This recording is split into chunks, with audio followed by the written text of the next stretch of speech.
Right through human recorded history, treachery and betrayal have been considered among the very worst offenses people could commit against their society, state, kith, and kin. The term to betray trust has varied but closely related connotations. To betray means delivering up to an enemy, deliberate breaking of one's pledges and promises, to be disloyal, to deceive or mislead, and to disappoint the hopes or expectations of another, to commit an act of perfidy, treachery, and treason. In politics, betrayal is an anti-party act of supporting a rival group. Betrayal can also be conceptualized as the breaking or violation of a presumptive contract, trust, or confidence that produces moral and psychological conflict within a political party. Essentially, political betrayal implies one party in a relationship acts in a way that favors his or her interests at the expense of the other party's interests. In one sense, this behavior implies that the betrayer regards his or her needs as more important than the needs of the party. The evidence suggests Obaseki has given APC the Judas kiss in the last 3 years by romancing the opposition parties. This is a sign of betrayal, duplicity, and insincerity of character.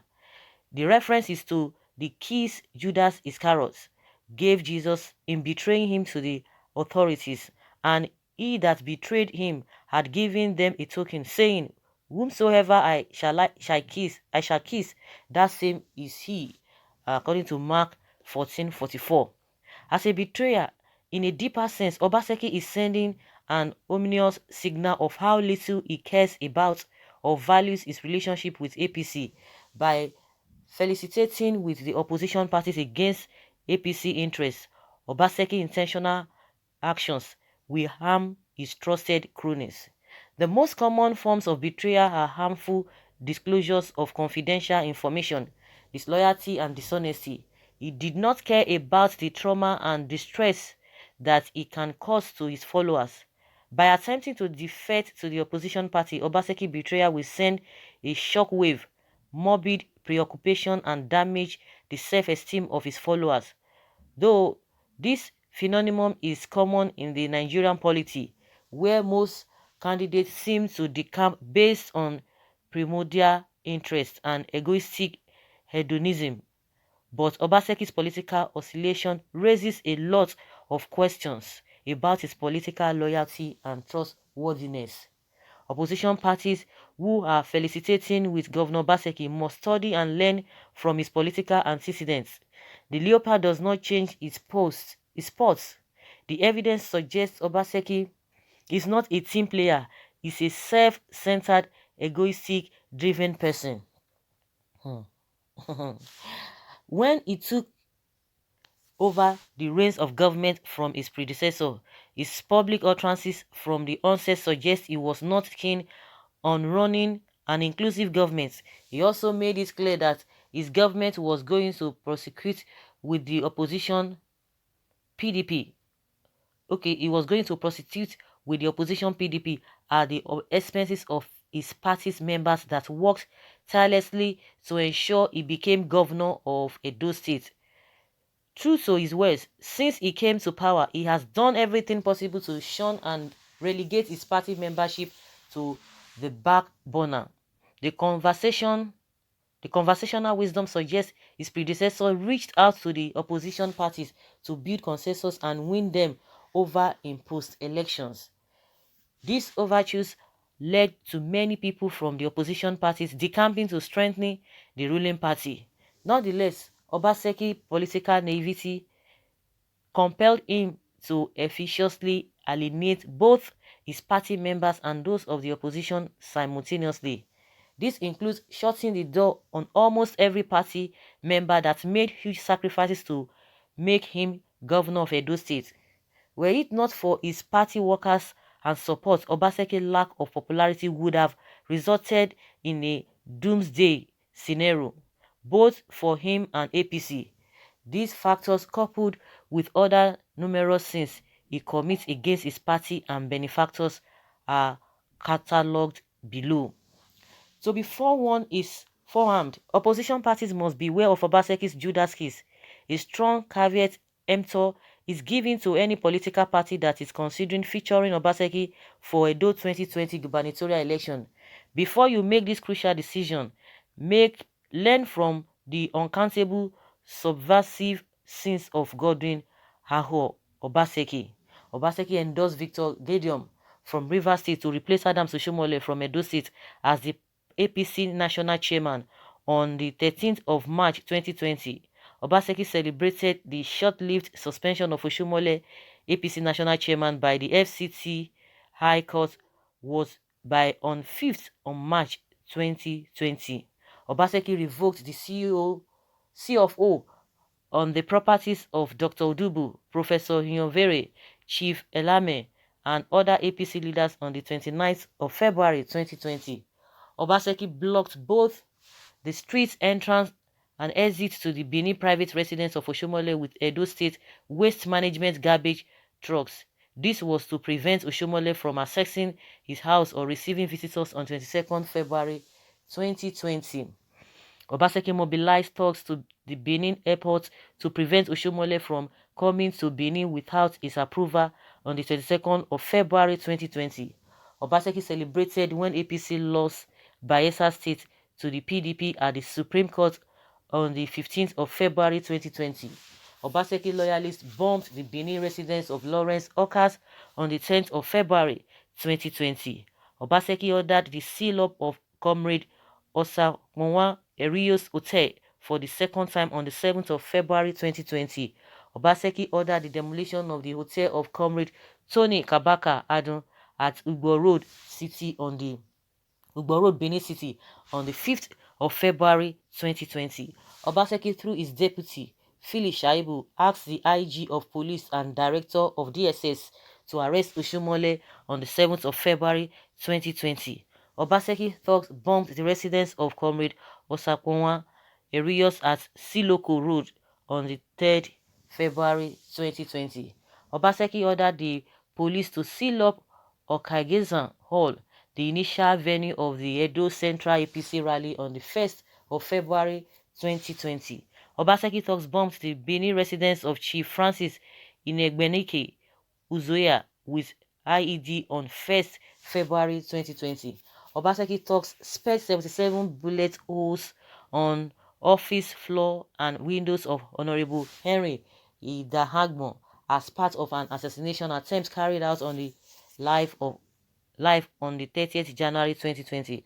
Obaseki publicly threatened the APC National Chairman, Comrade Adams Oshomole, on TV on 29th of January 2020.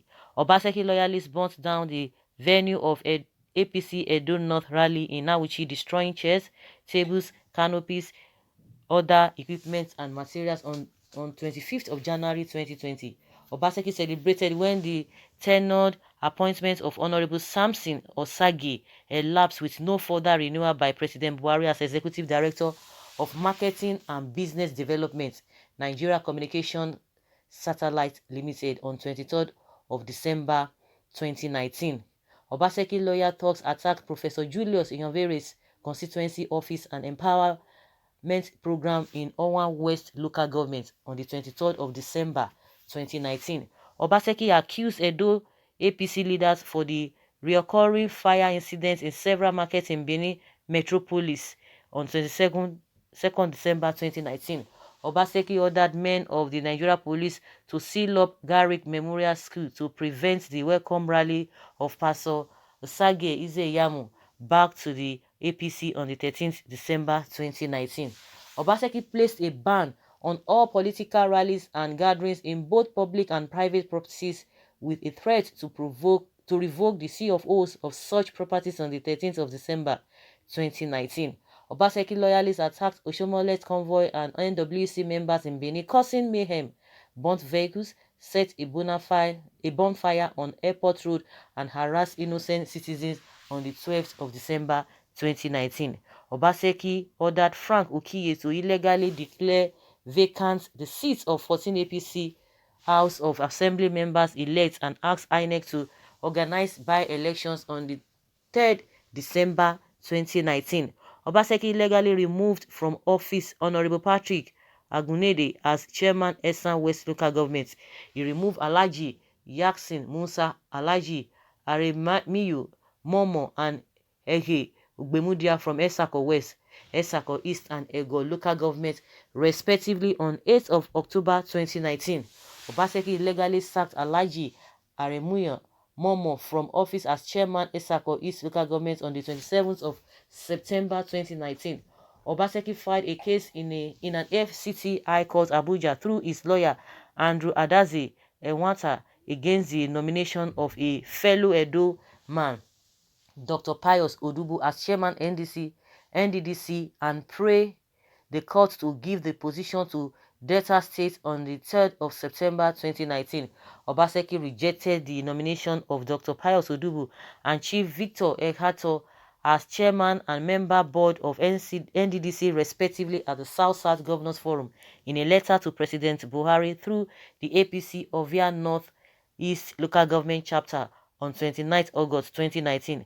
Obaseki illegally suspended from office the executive chairman of Isako West Local Government Council, Yakubu Musa, on the 12th of July 2019. Obaseki fought against the ministerial nomination of Honorable Clem Agba by President Buhari on the 23rd of July 2019. Obaseki's thugs physically attacked Edo State of Assembly members-elect at the Golden Tulip Hotel under the supervision of the Nigeria Police on the 17th of June 2019, and many more. Obaseki's perfidy and betrayal of APC trust also made matter worse for his party membership.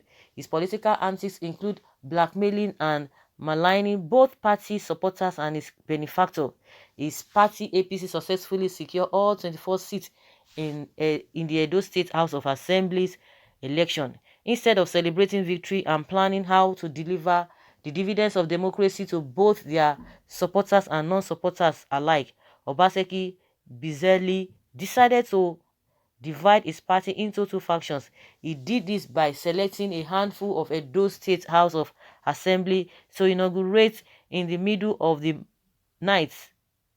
This sowed the seed for the political civil war and crisis, and later engulfed the party. As if this was not enough, he started the process of blackmailing the party leaders and stakeholders by accusing them of wanting to share the state resources to win the court of public opinion. He employed all calmly confrontational campaigns against those he needed to secure his second term. In contrast with Governor Obaseki leadership noiselessness, Pastor Izeyamu, a political enigma that seeks to replace him, personifies the key attributes of a servant leader that was postulated in Robert K. Greenleaf servant leadership philosophy. Greenleaf explained that the main goal of the servant leader is to serve by sharing power and putting the needs of the people or followers first. The attitude was exhibited by Jesus when he washed the feet of his disciples just before the Passover festival, according to Matthew 23 verse 12. Pastor Izeyamu is a virtuous political leader.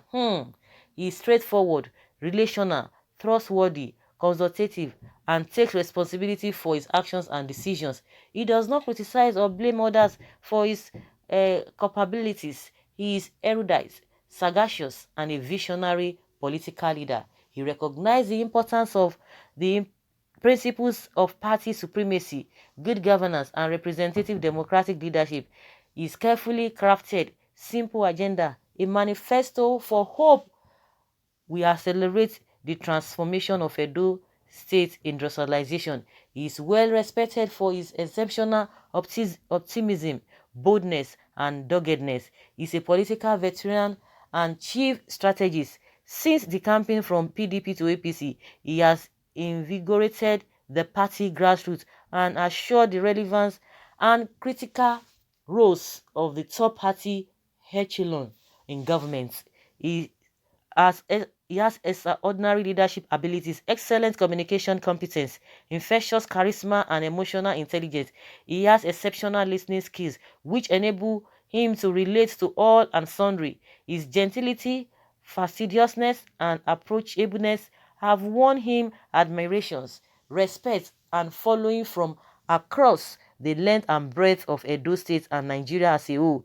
His futuristic dispositions and perspectiveness of public issues set him apart from his peers. His political leadership styles evolve around coalition building and diplomatic engagement of stakeholders.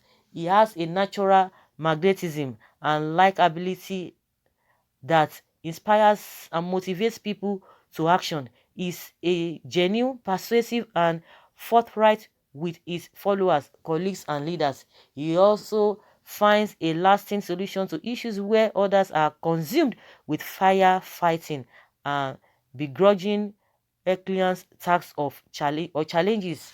He firmly believes that the buck stops with him as a leader. He practices what he preaches and upholds the ethical values of government, transparency, and accountability for public policy and actions. He has a rare idealist influence aptitude that enables him to motivate the item his followers to go beyond the call of duty. He believes in the rule of law and the principles of effective separations of power between the executive, judiciary, and legislature. As such, is a Democrat par excellence. Is a pragmatist and a realist who believes an ideology opposition is true when it practically works satisfactorily and that unpractical ideas are to be rejected or remodeled for it to be fit for purpose. The aforementioned attributes differentiate Pastor Ize the APC fourth runner in Edo 2020 gubernatorial, from his peers who either openly admire him or secretly envy his astuteness and grasp of current affairs, economics, and social political matters. Okay, this is coming from Dr. Charles Omorodion, Doctor of Transformation, Leadership and Strategic Management, London South Bank University. Okay, so guys, you've heard it all. I want you guys to be the judge. Let us hear your opinion concerning this. Wow,